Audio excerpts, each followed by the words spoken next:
Welcome to the Communication Workshop. I'm Abbey Wick. I'm the NDSU Extension Soil Health Specialist. So I work primarily with farmers, with other educators, including our county agents and our CS organizations, anyone that brings information out to people that are going to put it on the ground. So that's my role at NDSU. My name is Tim Hammerrich. I work in communications consulting. I have been hosting the Soil Sense podcast along with Abbey for the last over a year now, almost 2 years going on for that podcast, and I've been in communications for several years.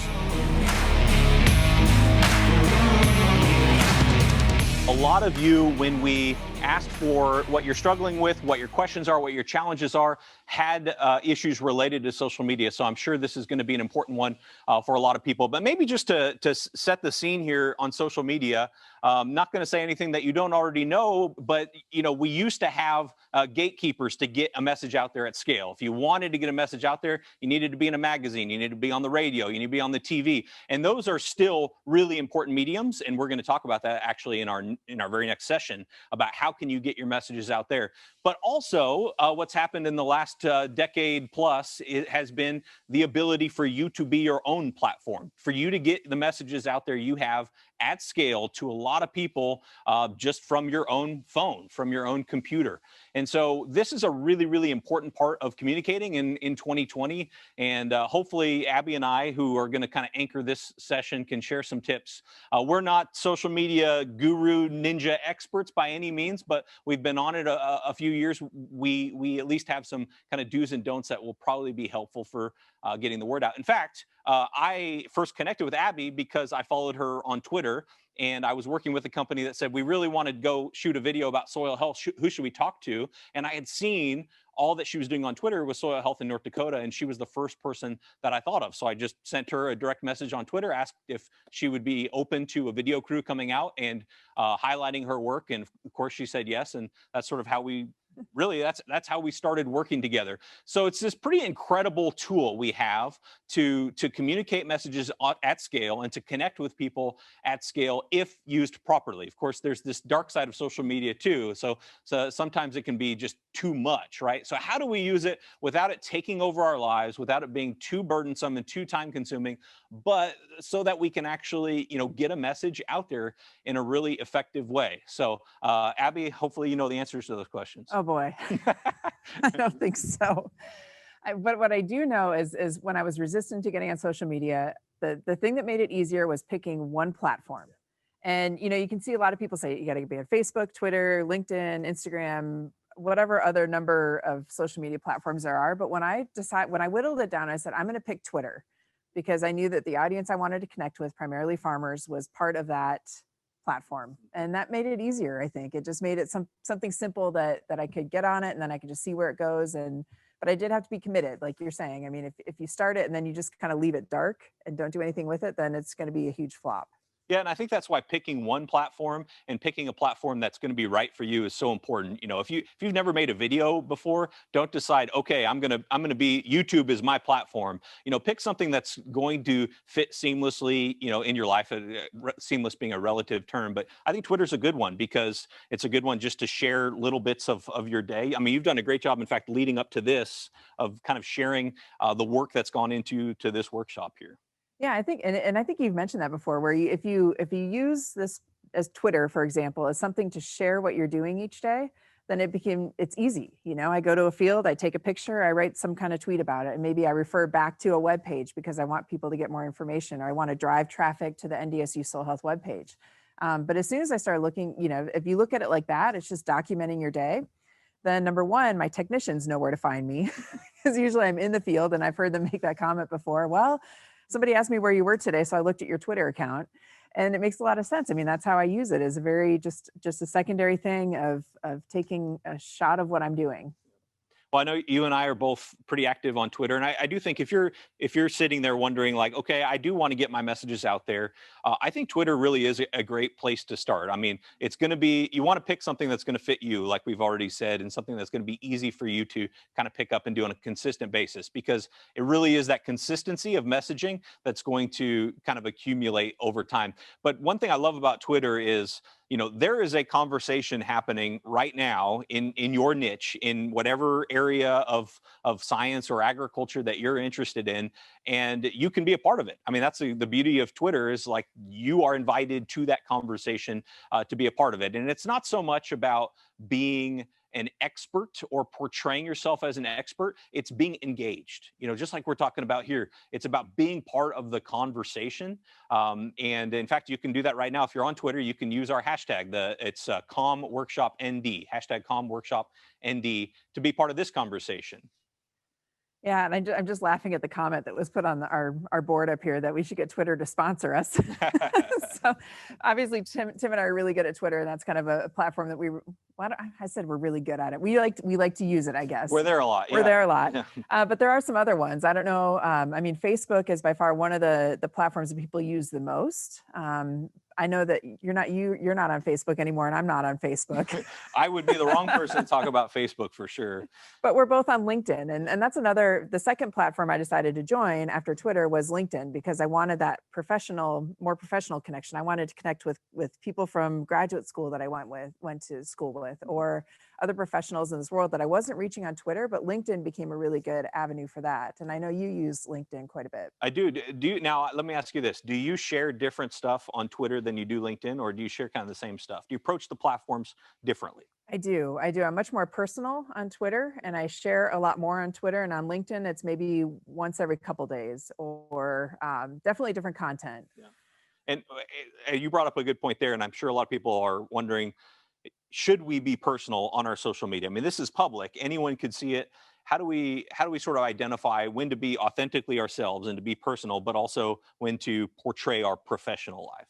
Yeah, and I've seen something on this 80-20 rule, and I thought it was kind of interesting because I never really thought about it in this way. But 80% professional, 20% personal, and so you're not spewing your guts out there of everything personal in your life. But instead of saying attend the communication workshop on December 7th, you'd say join me to attend the communication workshop on December 7th, and we're going to have these great discussions.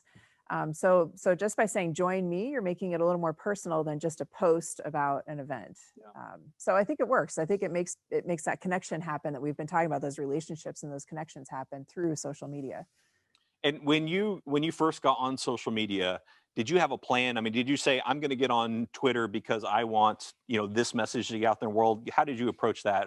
And maybe that's not what you would recommend others. I don't know. I don't know. I think I got on Twitter because Daryl Richardson, our state climatologist, pressured me into it. But the good thing about somebody else pressuring you into it or encouraging it is that he then notified people that I was on Twitter to his following, which is over 5,000 people, and included a lot of farmers. So I try to do the same thing for anyone that gets on these platforms. If you're a county agent or a farmer that's working with us, or a consultant, I try to say, listen, this person's on Twitter now, you should give them a follow. And I think that can be a really great way to get followers, because we know that can be challenging. Right. Well, I know for some people, Twitter can be a little bit daunting at first, because you get on there and you're like, I don't even know what's happening. It's just like this nonstop timeline going crazy, and people are adding each other and hashtagging each other, et cetera. LinkedIn can also be one that's really easy just to hop on. I know you mentioned that we're both on there. You fill it out almost like a resume or a Facebook profile. But LinkedIn has really come a long way in recent years to be a content sharing platform. And the focus on more professional content, I think, is a good one. It kind of creates this, people are showing up because they want to improve themselves professionally. So if you're sharing some of your professional work on there, I think it could be a really good one to start as well. Now, you don't want to have a page that's half filled out on LinkedIn, right? I mean, that looks bad for you, right? Yeah, in fact, I talk to college students on LinkedIn a lot. I think it's one of the most underutilized platforms professionally.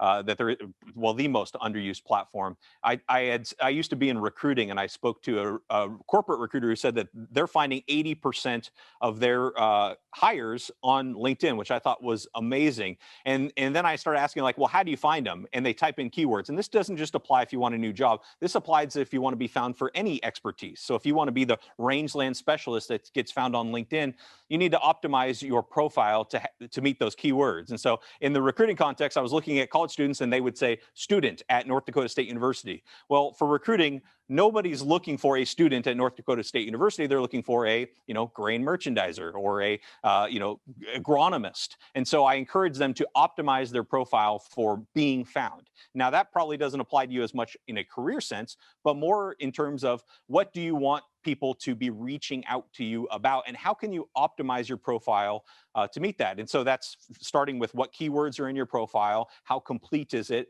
do you have a picture, which means are you approachable, and then also what type of content are you sharing? If I'm talking to somebody or if I'm looking at somebody's profile and I want to know, let's say, in this video sense, would Dr. Abbey Wick be a good person to reach out to about a video on soil health? I'm looking at the content that she is both creating and sharing to understand, to just get a sense of where her mind's at. And I think thinking about things about who do I want to find me and why do I want them to find me, and then sort of reverse engineering what a profile looks like, and then also what types of content you share can be really, really helpful across any platform. Well, and I think you made the comment on Twitter one day that somebody had said they called you and they wanted to pick your brain. And you said, well, you should just look at my Twitter account.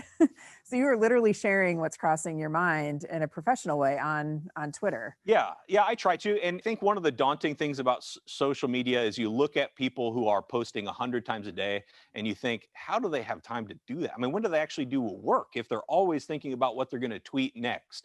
And I don't think that is necessary. I think you want a consistent presence, but it doesn't have to be a constant presence on social media. So yeah, I mean, for me, a lot of what's on my brain ends up in my Twitter timeline. And so it's a good way to kind of put yourself in the shoes of somebody you might want to connect with. Nice. So now we got a question on here about, are you finding enough local ordinary farmers on Twitter to make it worth the time? I guess in a short answer, yes. But I also don't think that you have to be just looking for those local or ordinary farmers on Twitter. I think that broadening, one of the things I like about social media is that we really broaden our horizons and we can look at what people are doing in other states, other countries, other areas, and use that to build, what we want to do and to get ideas from that. So some of the people I've met in Ontario through Twitter, not a likely connection, right? North Dakota, Ontario, they're not even, close in what we're doing in agriculture, but the thought process is actually fairly similar as to what we're doing. And so we've made a lot of connections there. So I don't know that you have to think about, just reaching local or ordinary farmers. For sure, there are a lot of farmers on Twitter. I think that's probably their preferred platform. But I think thinking about who else you can reach outside of your area is probably just as beneficial. Yeah, I think inherent in this question is a really good point, which is you want to think about who am I trying to reach? Who do I think this message might resonate with? I will tell you, you might be surprised at who your messages resonate with. It may be far beyond, who you think. But secondly, it's not so much about getting a broader following. It's not about getting how many farmers are following me or even how many people are following me. It's how can I have deeper relationships at scale? I mean, especially now in 2020, we've had questions earlier today about how do we develop these relationships when we can't show up on the farm? Well, here is your answer. You can develop real deep relationships at scale with the right type of people. And so maybe you only have a dozen people that follow you, but if you're interacting with them on a daily basis, that can be extremely invaluable. So I would encourage you to not just think about how many am I going to reach, but how engaged can I be with the right type of people, and the depth of relationship that can be gained. Because it sounds weird, right? Like a Twitter friend, but I mean, it's across platforms. I'm using Twitter as the context here, but across platforms, you can really have meaningful a relationship with a potential farmer, with a potential client, a potential customer, a potential person that is caring about the same things you're caring about through these mediums. So now that brings us to another question we got asked about: how do we separate our work and personal accounts? And that's a good question. I think, you hear on the news all the time that somebody thought they were tweeting on their personal account, but then it was really their professional one. And so that can get a little hazy in there. But I do think, for example, on social media platforms, I typically don't follow people I went to high school with, for example, because I don't want to get caught in those conversations that might come back to, whatever was from when we were 16 or 17, so I kind of filter who I follow on those, which I don't know if that's the best thing or not. I certainly don't want to deprive people I went to high school with of soil health information, but I also don't want to get caught in some of those rabbit holes of seeing what everybody's doing now. Right. And so I don't know if that's maybe kind of the same approach you take for personal versus professional, or Somewhat similar, and I think it's a nuanced question, right? I mean, first of all, it's got to be up to your comfort level. So, what are you comfortable with? There's nothing saying you have to share a bunch of personal information online. In fact, you really want to err on the side of caution. Would be my recommendation. But there are ways that you can be authentically you and share your work.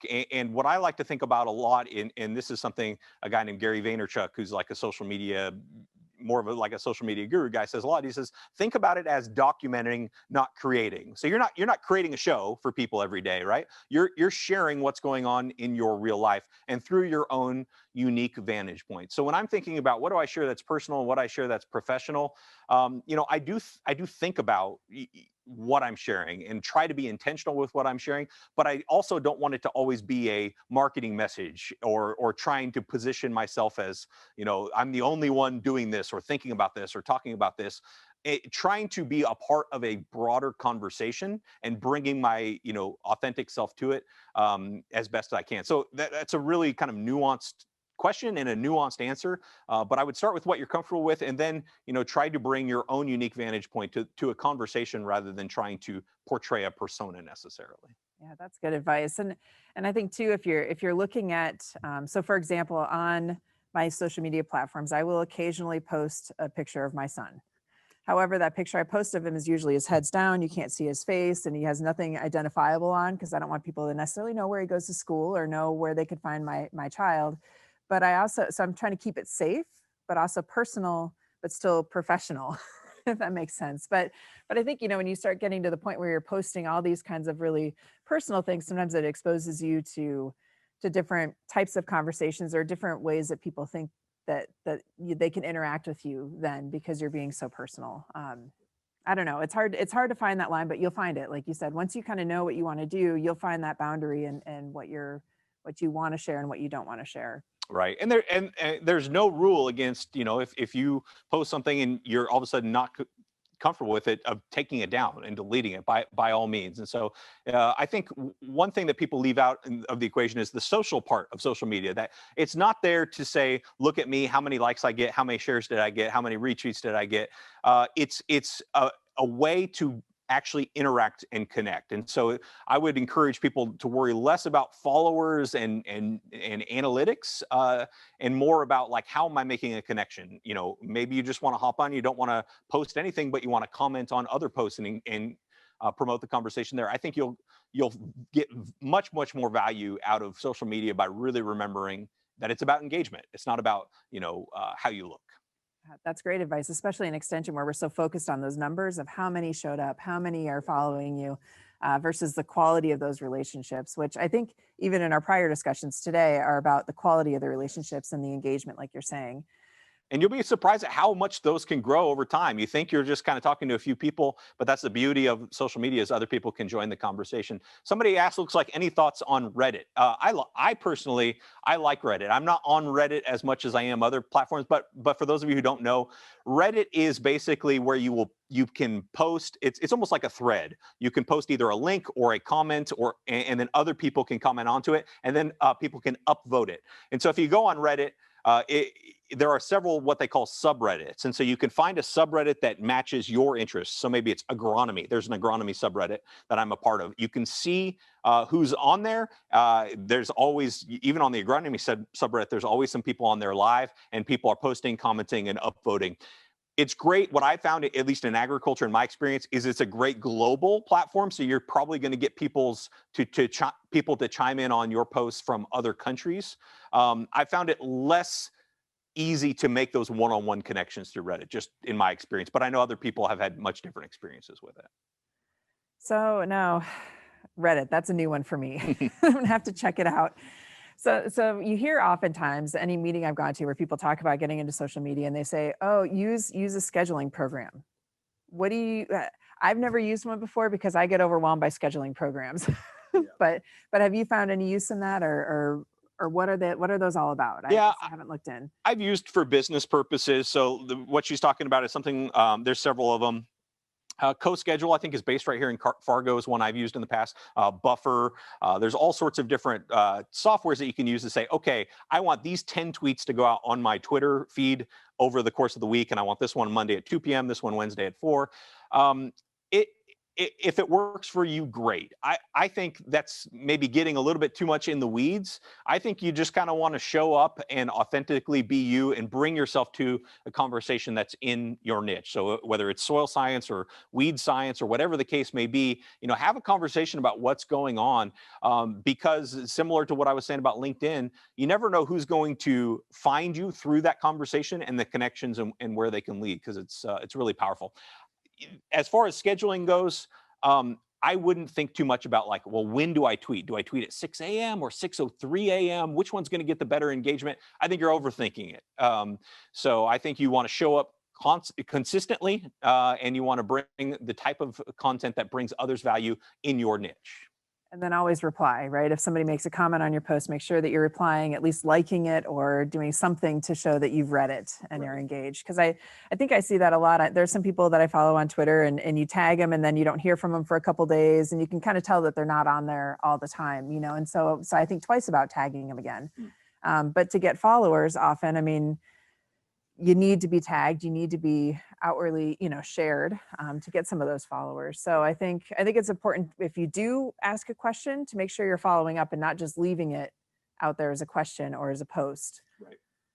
Something that's worked really well for me and for us through Soil Sense, really, if you're going to zoom out of social media a little bit, just say, whoa, all this is just a lot, is to focus on one piece of content that you can create maybe on a consistent basis. Maybe, if you're a writer, maybe that's a blog post that you can occasionally write twice a month, let's say. Or for us, it's the Soil Sense podcast. So we do the Soil Sense podcast every week while we're doing a season. Maybe it's a video, just some sort of what I'll call pillar content. And then from that, you can share different aspects of it to various social media platforms. So you can share a quote on Twitter. We often use images of the person that's on the Soil Sense podcast with a quote from them. Or you can share an audiogram, which is just a snippet of the audio from the podcast. So think about what's one piece of pillar content, and I just have to do this twice a month, let's say. And that can be the anchor point for all of my social media strategy, right? And then what you want to do is what Angie said earlier, I think is so perfect. You want to meet people where they are. So if you have a really in-depth research paper, don't just put the title of the research paper as your caption on like Twitter, right? Talk about, why someone might want to read it, or put it in layman's terms and meet them where they are. I think starting with pillar content can make it all a lot more manageable, because you can create dozens of pieces of content from one piece of pillar content. But also keep in mind that, this is a conversation. And what about taking a break from social media? Sometimes we need to do that, right? Feel free to take a break from social media. I just did. I'll probably take another break after the workshop this week. You don't let it control your life, and don't prioritize it over your own mental health and well-being. And I think maybe that's something we should mention here is you're going to encounter people who are just there for your attention, and they're going to try to find your attention in a negative way, trolls. I don't know how you've handled that, from an extension point of view. Any sort of advice you can give on it's a tough one. Boy, I'm not good at that, because I take things to heart. It really is hard for me to separate that. But what I do, I don't block them. I don't unfollow them. If their content is very offensive, I do unfollow them, because I don't need to be exposed to that. That's not something I want as part of my day. But I distance myself a little bit. I may not respond to what they say. I may, if I do feel like there's harassment, I will block them. But I don't. Yeah, I try to let it brush off and think that maybe somebody was tweeting at an inappropriate time, right, or something, or they had a bad day, and I just try to brush it off. I do also, when I see other people that I feel are being somewhat attacked on Twitter about their practices they're using or things like that, I do try to stand up for people too. And I think that's all something we can do on social media, is we can stand up for others in a way to just say, let's bring this back to something productive, and it doesn't have to be aggressive or whatever. It can be very simple of like, I want to bring this back to their primary goal, or can you tell us what your primary goal was of that practice again, to refocus. And I think that that knowing that other people have your back on social media can be helpful too. So so yeah, I don't know. I don't know that there's any right or wrong way for that, but you're right. I mean, they will draw your attention through negative posts, and you either need to just take a break or try to refocus. And remember, mostly it's about them. I mean, you know, if somebody's lashing out in just a totally bizarre way, like it's something going on in their life. And I think keeping that in mind is really important. One thing that's going to address a question or two that we have in the comments about how do you reconnect after social media, and how does following others increase followers? Here's, I think something Lee said earlier, and I think the way he put it was bring your buddies is so relevant to social media as well. If you can start developing your people, we'll call it, if you can start developing your people and engaging with them on a regular basis, that's going to be most important. If you want to follow other people, great. Don't follow other people just to be followed back, because it just misses the point, right? It's about that engagement and actually elevating that conversation, not about what number shows up when you open up your app. Yeah, and we have another question here on is email still a good channel to reach producers? And absolutely. So one of the things that we've developed in Soil Health is an email listserv. So you show up to a meeting, you get on the listserv, you can always unsubscribe. So so there are a lot of people you're still going to reach through email. There's a lot of people you're still going to reach through phone calls that you're not going to reach on social media. So using a combination of those is probably the sweet spot for getting the information out. So don't abandon email just because you got on Twitter or on LinkedIn or Instagram. Just make sure you kind of follow up with all of them to reach the most people you can. And what we found out too with like the Soil Sense podcast, we had it on the podcast platform, and then we thought, boy, we should really be getting this out over the radio too. And that was an avenue that we had, we were reaching a certain audience using the podcast, but then when we made some of the episodes 10 minutes long with the Field Check podcast, then we could broadcast it on the radio with Mick Kerr, who's on, I think, the next session, and reach another 10,000 people through radio. So using a combination is usually the best approach, I think, for getting information out. Absolutely. So, as we were saying earlier, start with what's going to be most seamless for you on a regular basis, and then you can expand from there. But I agree on the email thing. The people you're going to reach most on email are probably the people who are not on social media, right? I mean, they're the ones who, that's what they pay attention to, and that's how they get their information. So having both really works well. A couple more questions, and then I know we're going to get to that session with Mick and others. But what content do you think people engage with best on Twitter? Okay, well, that's going to be really contextual on the type of people that you're engaging with. Certain content's going to resonate really well with a Midwestern ag Twitter that maybe wouldn't resonate as well with a Pacific Northwest vineyard producer. So it's going to be very contextual to your situation. But what I would say as far as general principles is one that feels like a native part of the conversation, not one that's kind of coming in and making a splash and saying, look at me, one that feels like an additive part of the conversation. So that's why showing up consistently, and I know we have another question about how often do you show up. I mean, if you can set aside a time each day that you at least check, comment, and engage, I think once a day is very, very appropriate on most platforms. But you have to do what works well for you too. There's no rule saying you have to check in every single day. But I think checking in once a day on a consistent basis and then adding to the conversation, I think that's a really good way to look at it, as opposed to trying to maybe make a big splash. So do we have a couple main points we want to use to wrap up this session before we go to the next panel? What would be the top things? Choose the best platform that works for you. Don't overwhelm yourself with a bunch of platforms. Right.